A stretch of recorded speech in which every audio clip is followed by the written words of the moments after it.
Le chef du département ministériel en charge de la défense, lui, était à la tête de la délégation qui s'est rendue à Tenkodogo.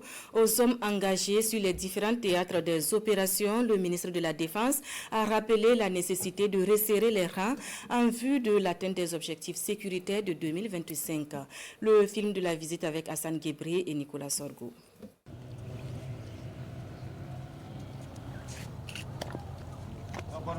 Le général de brigade Célestin Saint-Pouré au contact de ces hommes ici au 61e RIC de Tenkodogo en cette soirée de la Saint-Sylvestre. Accompagné des ministres Adama Luxorgo des infrastructures, Jacques Sossen Dengara de l'enseignement de base et du secrétaire général du gouvernement Ousmane Ouattara, ils sont porteurs d'un message du chef de l'État à l'orée de la nouvelle année 2025 à ces hommes et femmes engagés dans la reconquête du territoire national. La décision est faite que cette lutte, nous devons la gagner et nous allons la gagner. Et pour cela, il faut que nous galvanisions nos hommes. Pas seulement les hommes qui sont sur le terrain en train de combattre, mais toutes les forces vives de ce pays.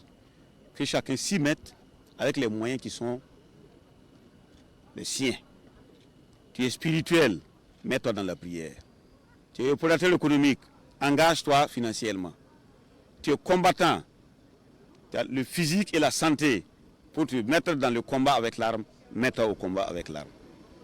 2025, année de victoire et d'espérance de tout un peuple, c'est la conviction du ministre de la Défense qui est revenu sur les avancées faites sur le terrain depuis l'avènement du MPSR2.